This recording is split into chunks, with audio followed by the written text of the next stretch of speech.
Hello AP, this is Mrs. Vastelica, and I am going to be working with you today on the basics of argument. Specifically, we're going to be talking about syllogisms and the enthymeme. These are the basics of a great argument, and the key here is about analyzing our assumptions. As you probably already know, an assumption is when you think something's true without verifying it. So this is all going to be about verifying truth.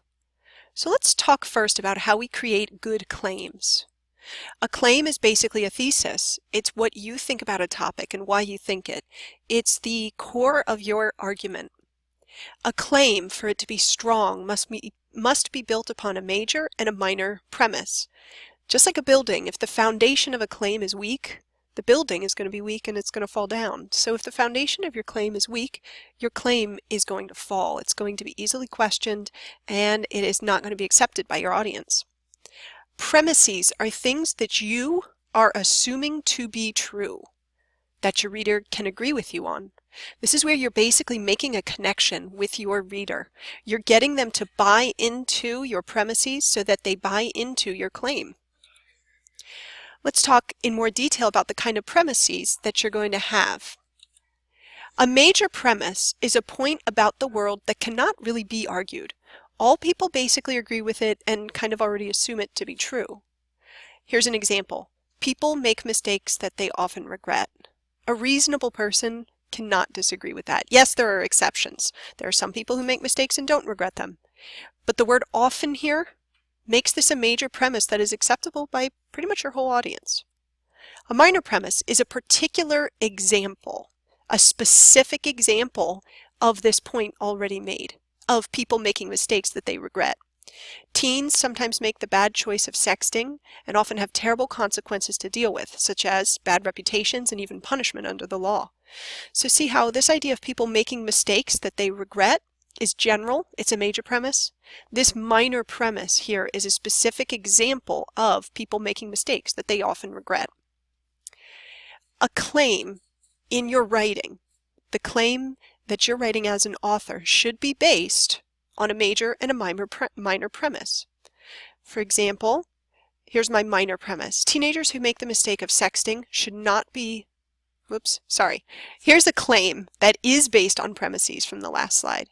Teenagers who make the mistake of sexting should not be made, sorry for the typo there, into criminals, because teenagers unfortunately make mistakes. The author thought out the major premise and the minor premise, so the claim is strong. If I've already gotten you to agree that people make mistakes, then you should agree that teenagers should not be held responsible for making the mistake of sexting and be turned into criminals. Here's another example of premises and a claim. It is hard for people to pay attention when they're bored. I think listening to this PowerPoint, you are probably feeling exactly that. Can you agree with this? Yeah. Next, young people are bored when classroom activities don't seem relevant to real life. Is this a particular example of when it's hard for people to pay attention? Finally, all schoolwork should relate to real life in order to keep kids focused and learning. It's a good claim because it says what I think schoolwork should be related to real life. It says what I think schoolwork should be related to real life, and it says why I think it, because that helps keep kids focused and learning. So this is a strong claim because it's based on two strong premises, a major, which can be accepted by all, and a minor, which is a specific example of that major premise. Now let's talk a little bit about an enthymeme. An enthymeme does not start with that major premise or that irrefutable truth. It skips directly to that assumption, that minor premise, that statement or proposition that the writer is going to assume everybody agrees with. The major premise is going unstated. So, let me give you an example of an enthymeme. How do we know it's an enthymeme? School is important. Students should work hard in school. If my claim is students should work hard in school, clearly I'm assuming that school is important. What I've left out here is the major premise. This assumes the audience will fill in the unstated premise above. But is everybody going to fill it in the same way? Does everybody assume that school is important? In fact, the unstated premise here that school teaches valuable skills is questioned by many. In fact, in the journal entries you guys have written, plenty of people said that school does not teach some skills that are very valuable.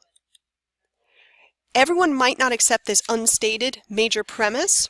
Therefore, everybody might not accept the claim or conclusion that students should work hard in school.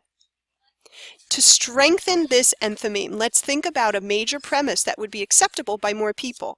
So my minor premise is school is important. My conclusion is students should work hard in school.